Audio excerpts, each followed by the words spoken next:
Unified 911, anong matutulong namin sa'yo? Anya ti maitulog mi ken kapo. Anong may tatabang ko sa Unsay imo? akong ikatabang nimo? Ngini makadabang na misal ka no. Sa anumang wika o dialekto, may tulong na darating sa iyo.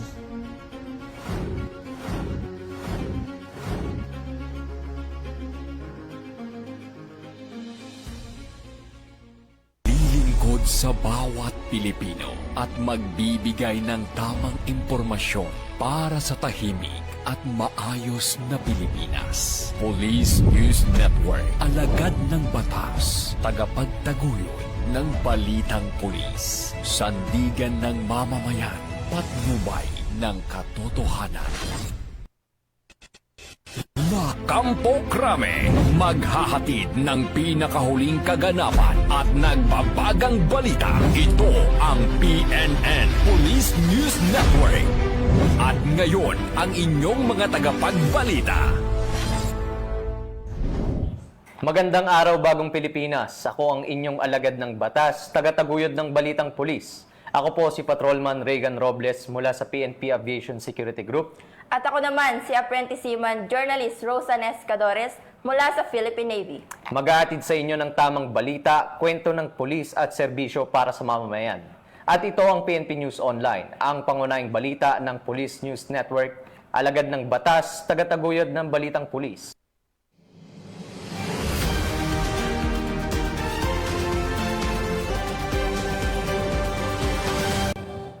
Narito ang mga balitang dapat niyong abangan.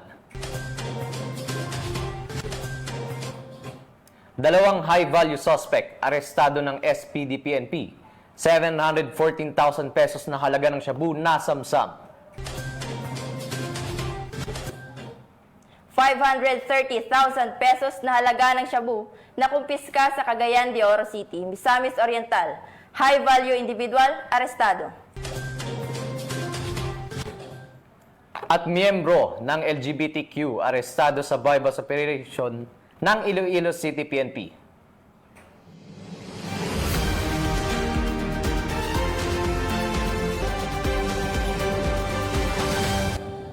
Narito ang mga balitang hatid ng ating PNN correspondents mula sa iba't ibang panig ng bansa.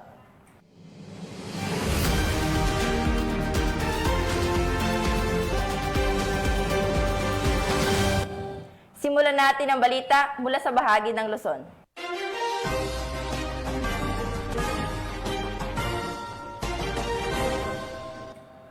Sa kabila ng pinsalang iniwan ng Bagyong Uwan, patuloy pa rin ang kapulisan ng Aurora Police Provincial Office sa kanilang pagtugon at pagbibigay serbisyo sa mga mamamayan. Kaya naman, patuloy ang mga tauhan ng Aurora PNP sa pagbibigay serbisyo publiko sa ating mga residente na naapektuhan ng bagyo. Yan ang balitang hatid ni Patrolwoman Jilly Peña sa balita. Ipinamalas muli ng Aurora Police Provincial Office sa pamumuno ni Police Colonel Robert L. Petate, Provincial Director, ang di matatawarang malasakit at dedikasyon sa serbisyo publiko sa gitna ng pananalasa ng Bagyong Uwan.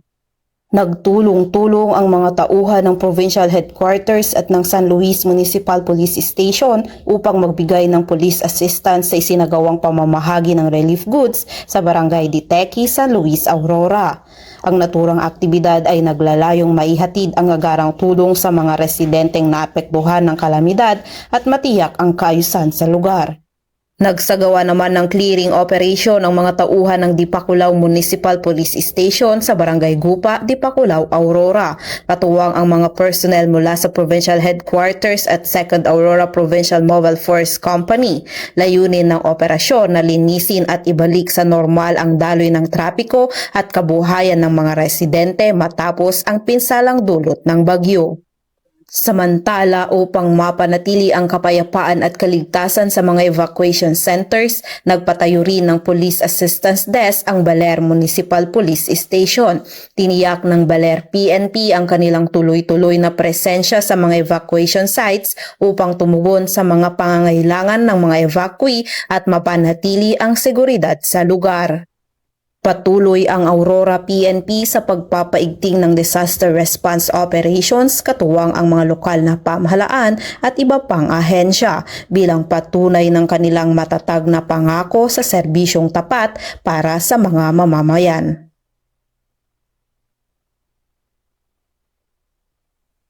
Mula dito sa gitnang Luzon, ako ang iyong PNN correspondent, Patrolwoman Jillian Vincula Peña. Alagad ng batas, tagataguyod ng balitang pulis. Maraming salamat, Patrolwoman Peña. Nagbigay ng tulong ang Rizal Provincial Police Office sa pamamagitan ng paglinis ng kalsada, pamamahagi ng relief goods at pagpapasaya matapos ang bagyong uwan. Patrolman Joshua Cruz, ibalita mo.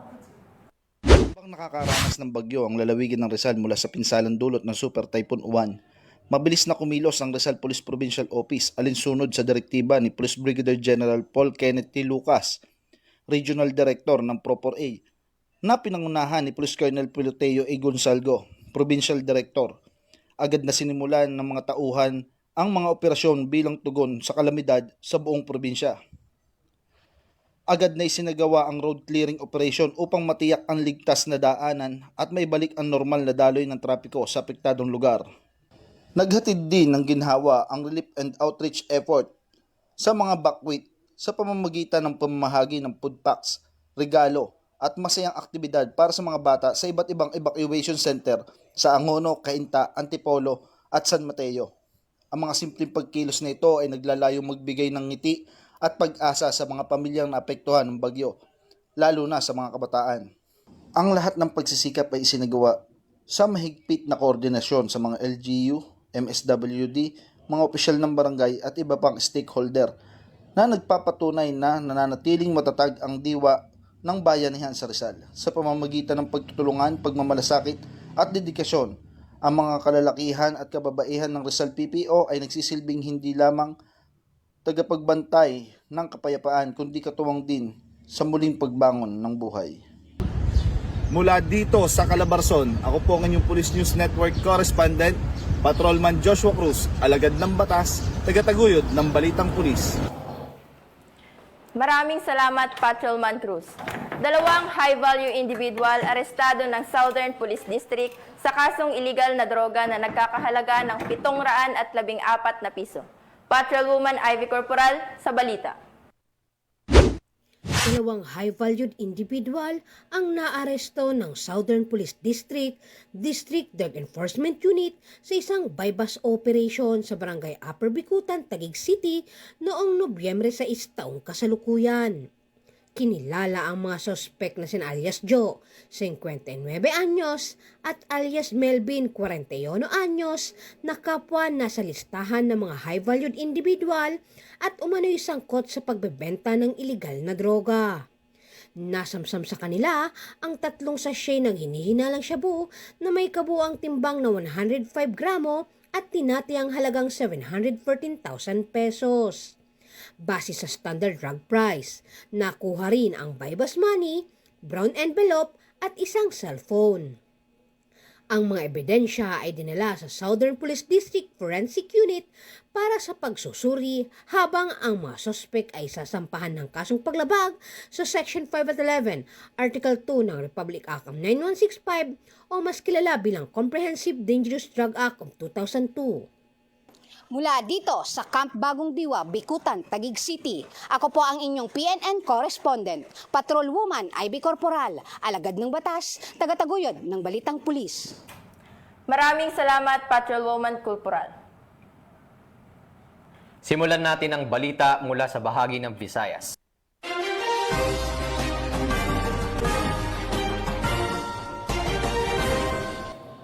Arestado ang isang miyembro ng LGBTQ community matapos mahuli sa aktong pagbebenta umano ng iligal na droga sa isang bypass operation na isinagawa ng Iloilo City. Sa kasalukuyan, nakakulong na ang suspek sa Iloilo City Police Station at haharap sa kasong paglabag sa Comprehensive Dangerous Drugs Act of 2002 o Republic Act 9165. Yan ang tinutukan ni Patrolwoman Justin May Halyores. Arestado ang isang miyembro ng LGBTQ community sa isinagawang bypass operation ng Station Drug Enforcement Team ng Iloilo City Police Station 1 sa Sagasa Street, Barangay Santo Rosario, Duran, Iloilo City proper. Nito lamang Sabado, 8 ng Nobyembre taong kasalukuyan. Kinilala ang sospek na si alias Rush, 28 anyos, residente ng Barangay Monica Blumentritt, Iloilo City proper. Ayon kay Police Captain Melchor Tolentino, officer in charge ng ICPS-1, ilang linggo nilang minanmanan ang galaw ng sospek bago isinagawa ang matagumpay na operasyon. Lumabas sa investigasyon na si alias Rush ay nagbebenta di umano ng iligal na droga sa mga customer sa paligid ng city proper maging sa mga lugar na malapit sa fishing port area. Sa mismong operasyon, positibo na nakabili ang mga operatiba ng isang sachet ng hinihinalang shabu gamit ang 1,000 pesos na marked money. Nang kapkapan, nakumpiska pa sa kanya ang 5 sachet ng hinihinalang shabu na nakalagay sa loob ng kaha ng posporo. Humigit kumulang 5 gramo ang kabuuang bigat ng nakumpiskang suspected shabu na may halagang tinatayang 34,000 pesos. Kasalukuyang nasa kustodiya ng ICPS-1 ang sospek para sa dokumentasyon at haharap sa kasong paglabag sa Republic Act 9165 o ang Comprehensive Dangerous Drugs Act of 2002. Patuloy namang isinusulong ng PNP ang kanilang kampanya laban sa iligal na droga bilang bahagi ng kanilang layuning mapanatili ang mas ligtas at mapayapang Iloilo City alinsunod sa kanilang adhikaing bagong PNP para sa bagong Pilipinas, serbisyong mabilis, tapat at nararamdaman. Mula rito sa Western Visayas, ako ang inyong PNN correspondent patrolwoman Justin May Halyores, alagad ng batas, tagataguyod ng balitang pulis. Maraming salamat, Patrolwoman Halores. Nakiisa ang mga tauhan ng Asturias Municipal Police Station sa pamamahagi ng relief goods para sa mamamayang labis na naapektuhan ng Bagyong Tino. Patrolwoman Judith Nicanor, ibalita mo. Nakisa ang kapulisan ng Asturias sa pamamahagi ng relief goods para sa mga pamilyang naapektuhan ng Bagyong Tino. Katuwang ang lokal na pamahala ng Asturias nito lamang 9 ng Nobyembre taong kasalukuyan. Mabilis na kumilos sa mga tauhan ng Asturias Municipal Police Station sa pangunguna ni Police Captain Phil C. Restauro, officer in charge upang maipamahagi ang food box, masuri ang lawak ng pinsala at maipaabot ang agarang tulong sa mga pamilyang labis na naapektuhan ng bagyo. Bukod sa pamimigay ng ayuda, patuloy din ang pagtutulungan ng Asturias PNP at LGU team sa pagpapanatili ng kaligtasan ng publiko at sa mabilis na pagbangon ng komunidad. Mula sa clearing operations hanggang sa pagtulong sa mga apektadong residente, walang tigil ang bawat unit sa kanilang operasyon simula pa noong unang araw ng kalamidad.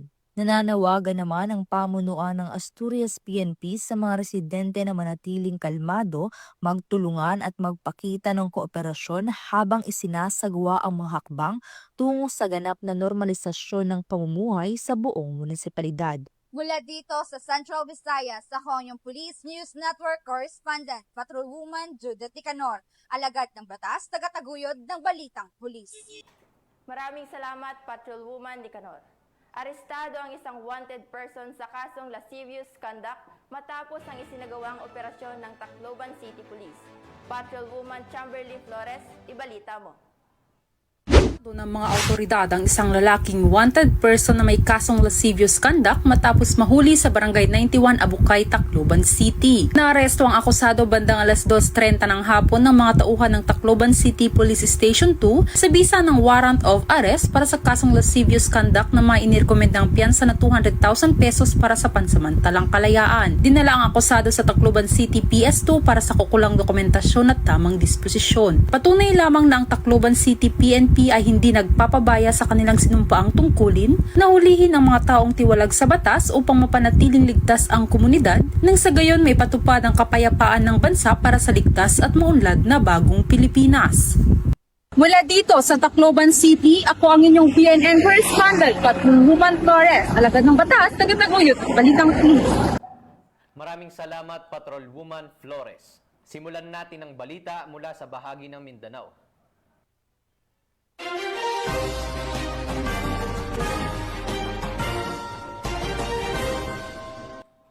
Mahigit kalahating milyong piso ng hinihinalang shabu ang nakumpiska sa ikinasang bypass operation ng Cagayan de Oro City Police sa Misamis Oriental. Ang operasyon ay matagumpay na nagresulta sa pagkakaresto ng isang high-value individual na matagal nang minamanmanan dahil sa umano'y paglabag sa batas ukol sa ipinagbabawal na gamot. Patrolwoman Danessa Berdos sa balita.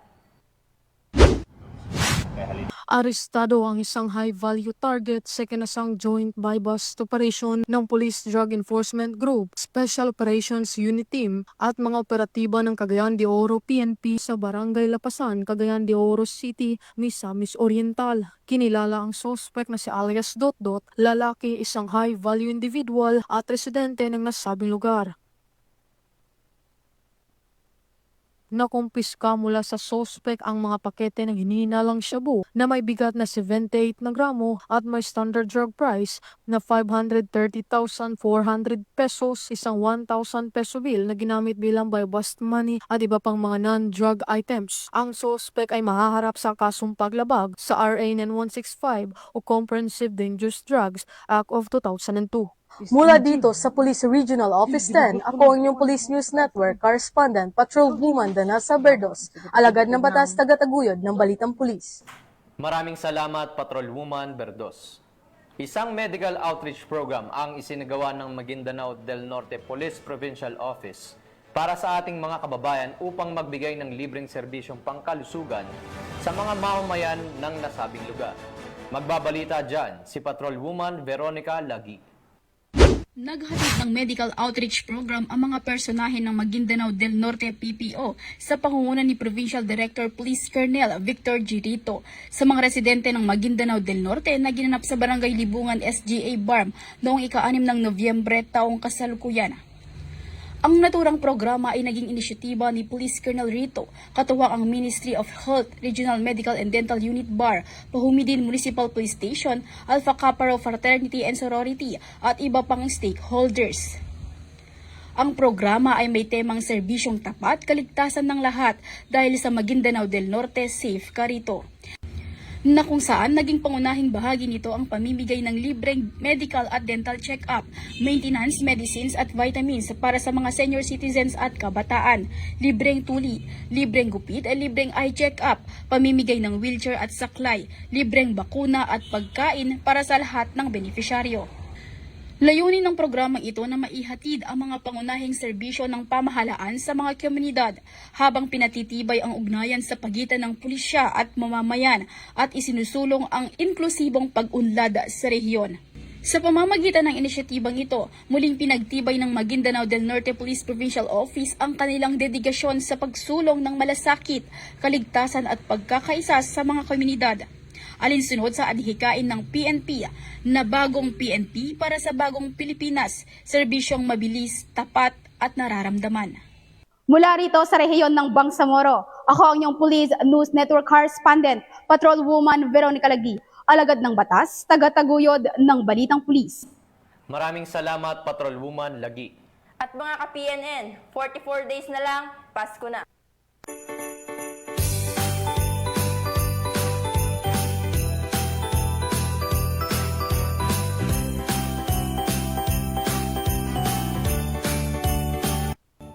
Sa ngalan ng pamunuan ng Philippine National Police, sa pangunguna ni Acting Chief PNP Police Lieutenant General Jose Melencio Nartates Jr.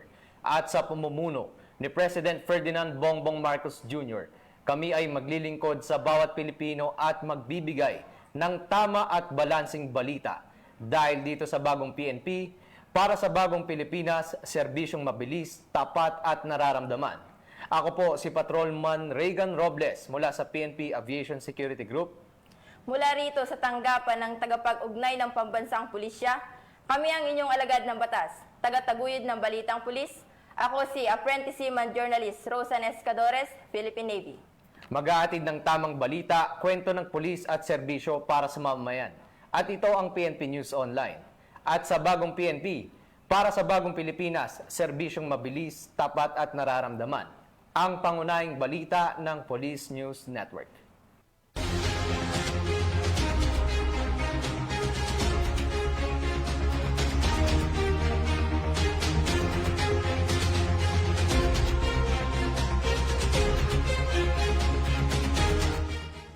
Police News Network, alagad ng batas, tagapagtaguyod ng balitang pulis.